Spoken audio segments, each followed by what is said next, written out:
프랜차이즈 시장의 빅딜, 런던 베이글 뮤지엄 2천억 매각 또 일어났습니다.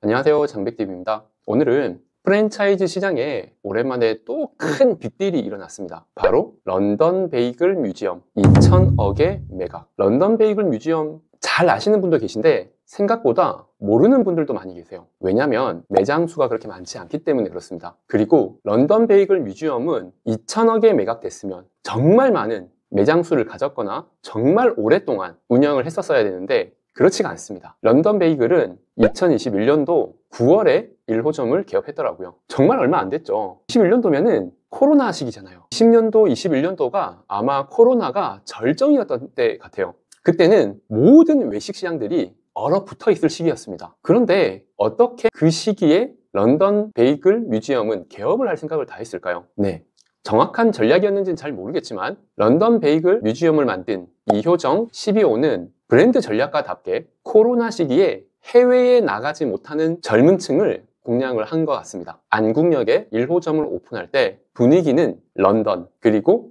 소품, 인테리어를 내가 마치 외국에 나가 있는 것처럼 느끼게 하려고 노력한 것 같습니다. 안국역에서 오픈했던 런던 베이글의 옛날 모습 한번 살펴봤습니다. 지도를 보면은 안국역 2번 출구 쪽에 있는데요. 2021년도 9월 이전의 모습은 남도 분식이라고 하는 분식집 브랜드였어요. 이 자리를 인수를 한 거겠죠. 이렇게 공사 현장으로 바뀌고 이렇게 오픈을 하고 지금은 하나의 명소가 되었습니다. 그런데 저는 런던 베이글 뮤지엄을 조금 다른 시각으로 보려고 해요. 마치 쉑쉑버거처럼, 마치 노티드 도너츠처럼 2천억에 매각이 된 런던 베이글 뮤지엄, 짧게 런던 베이글이라고 하겠습니다. 런던 베이글은 짧은 시간 안에 SNS로 굉장히 빨리 소문이 났습니다. 페이스북, 인스타그램 열기만 해도 계속 올라오는 게 런던 베이글이에요. 바로 그 인증샷, 줄 서 있는 사진. 사실 베이글이 그렇게 특별한 건가 싶은데도 말이죠. 비슷한 브랜드 떠오르는 거 없으세요? 노티드 도너츠 맞습니다. 인스타그램만 열면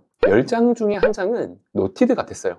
너무 많이 올라와서 좀 지겨울 정도? 런던 베이글도 마찬가지였습니다. 내가 인싸라고 한다면 한 번쯤은 가봐야 하는 매장이 돼버렸어요. 그렇다면 런던 베이글이 흥행할 수 있었던 전략은 어떤 게 있었을까요? 자, 첫 번째, 생산량을 기대양보다 줄였습니다. 오늘 1000명이 온다면 900명 정도? 아니면 딱 1000명에 맞게 그렇게 생산량을 제한하고 줄을 세우죠. 웨이팅을 유발하고 지나가는 사람들에게 우리 집 맛집이네 홍보를 했습니다. 두 번째, 감성 공간에 집중했죠. 제가 느끼기에는 런던, 그 인테리어와 여러 가지 소품 플러스 조명, 음식을 찍어도 셀카를 찍어도 잘 나오는 사진들. 이효정 CBO의 원래 직업이 뭔지 이야기했던가요? 패션 디자인 업계에 종사했었다고 합니다. 세 번째, 재방문을 유도하기보다는 한 번을 오더라도 핫플레이스를 알리는 것. 네, 이 세 가지는 노티드 도너츠와 굉장히 유사하죠. 그런데 요즘의 쉑쉑버거와 요즘의 노티드는 어떤가요? 아마 좀 부정적으로 보시는 분들이 많을 겁니다. 최근에 쉑쉑버거 가보신 분들 있나요? 둘 중에 하나일 거예요. 없어졌거나 손님이 없거나.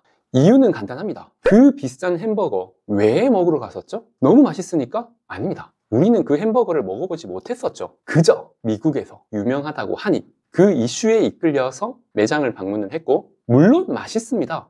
하지만 내가 그 긴 줄을 서서까지 먹을 정도는 아니었던 거죠. 내가 매일매일 먹을 수 있는 햄버거 가격도 아니었을 겁니다.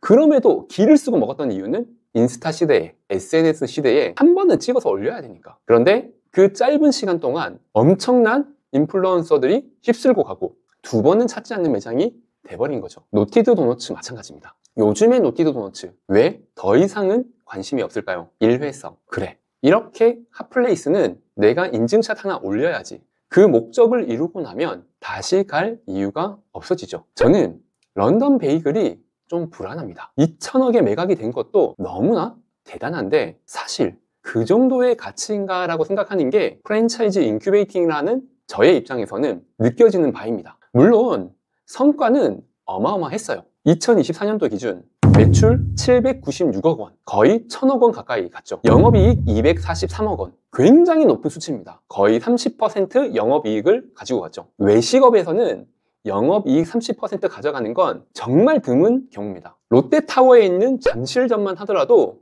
월 매출이 15억 원 정도 추정하고 있더라고요. 그래서 누군가는 이렇게 이야기를 해요. 롯데백화점에서 운영하는 수수료를 1% 내고 있다고. 사실 확인은 되지 않았어요. 그런데 많은 전문가들이 그렇게 추정하고 있습니다. 왜냐하면 백화점 측에서도 수수료가 중요한 게 아니라 모객이 더 중요했기 때문에.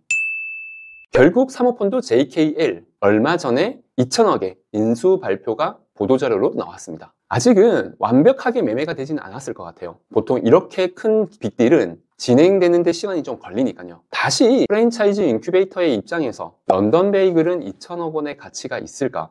매출이 790억 정도 된다면 일반적으로 잘 받으면 연매출이 매각 금액이 되는 경우들이 있어요. 그런데 2배 이상을 받았죠. 또는 영업이익의 5배에서 10배 사이 300억 정도의 영업이익이 났으니 대략 3천억까지 거래 이야기가 오고 갔다는 것도 틀린 얘기는 아닌 것 같아요.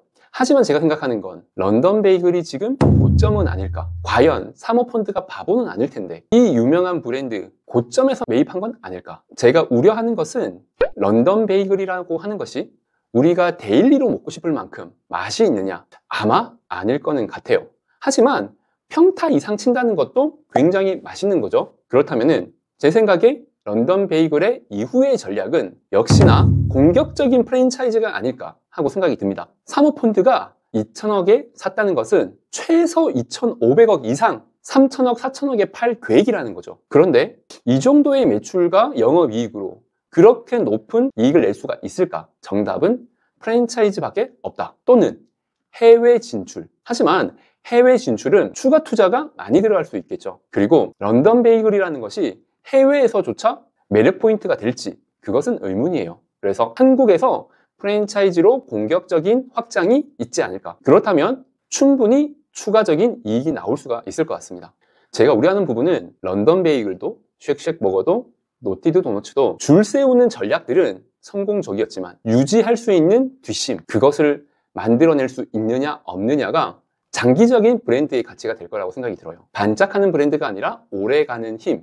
저는 정말 궁금합니다. 2천억에 매각이 된 런던 베이글 1년 후 오늘이면 어떤 분위기일까? 둘 중에 하나겠죠? 사모펀드의 실패, 떨어져 가는 가격이라는 보도자료가 나올 수 있고 전국적인 가맹점 확장, 늘어나는 베이글 매장들 하면서 3천억, 4천억 내년 이맘때쯤 한 번 더 살펴보겠습니다. 이상 장비TV였습니다.